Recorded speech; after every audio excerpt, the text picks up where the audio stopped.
Miarabantsika sariray avindrehetra tso zavatra maraina izao misaotran'Andriamanitra isika fa mbola nitantany nandritra niny herinandro lasa iny tsika ka tratra izao andro anio izao mba ahafahantsika miarasasatra ahafahantsika ihany koa mihavana amin'ilay Andriamanitsika. Ka ity maraina ity tondra vokatsoa anao aty sady ity am-piandohana ary ahafahanao mahazo hery vaovao indray. Raha indirantsika namofonenan'io dia vavaka isika. Itompandriamanitra tolotrainao ny derany laza ny aja sy voninahitra saotranao izay satria zava-tsoa lehibe no omenao anay nio ngatahanay ny fiasanao fiainanay aroka ianao tompo iseho aminay tokoa ny voninahitrao mba ahafantaran'ny olona rehetra ihany koa fa Andriamanitra mahita ny zavatra rehetra ianao. Ty feo izay ovaova ary aoka hanahaka anao mandraka riva ka handray ny fahamarinana avy aminao. Anaran'i Jesosy, amen. Mateny mofonenantsika androany dia manao mizaha toetra ny fahatokinan'Andriamanitra. Raha amin'ny Deutéronomie 4:9-12 manao hoe ary Jehovah kosa efa nampiteny anao androany fa firenena raikitra soa ho azy ianao arak'izay nolazainy taminao mba ho tandremanao ny didiny rehetra. Amen. Ampandalovin'Andriamanitra fitsapany-tsika ity ary raha mahajoro tsara arak'izay antenainy dia ho rakitra soa ho azy. Manoritra tsipika manasaraka antsika amin'izao tontolo izao ny sabata. Tsy amin'ny fomba manjavozavo fa amin'ny loko miharihary mazava. Ho an'ireo izay nandray ny fahazavan'io fahamarinana io ny sabata dia fitsapana tsy fitakiana avy amin'olombelona izany fa fitsapana avy amin'Andriamanitra. Io no mampiavaka ny mpanompan'Andriamanitra sy ny tsy manompo azy ary io no lohahevitra ifanolalana indrindra amin'ilay ady lehibe farany amin'ny marina sy ny diso. Izay rehetra mitonona ho mpitanjina lalàn'Andriamanitra dia tokony hijoro sy iray saina ny amin'ny fitandremana ny sabata masina.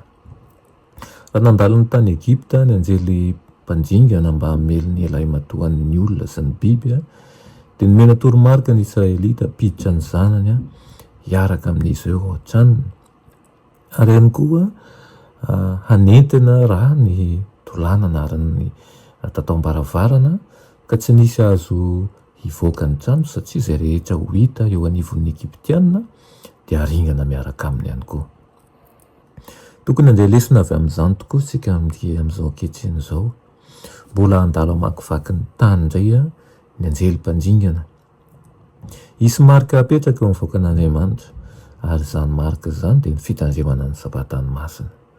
Tsy ny sitrapontsika na ny fihevitsika manokana ny tokony arahantsika ka hitompy-teny fatsatsika fa hanaika ny fipetratsika Andriamanitra, tsy izany ilay izy.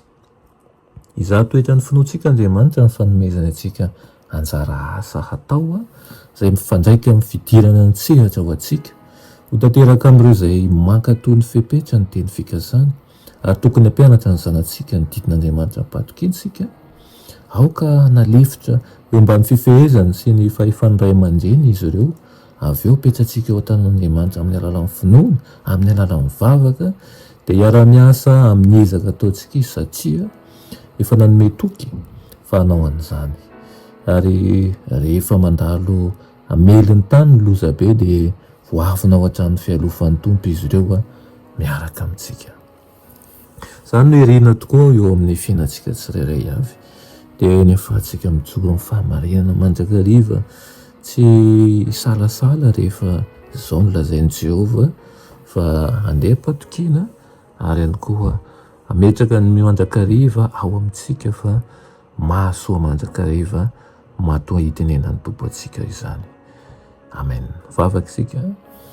Misaotra anao indrindra raha ho mampianatra anay indraindra ny ahasarobidiny fahamasinana avy aminao, ny ahasarobidiny fanarahana ny teninao ihany koa mba hahafahanay mandetaka ny zanaky ny mazava ary mitondra ny fandresena izay fanomenao anay. Ampianaro izay hankatoky tahaka ny zaza ary ihany koa hay atoko mandrakariva anao. Anaran'i Jesosy, amen.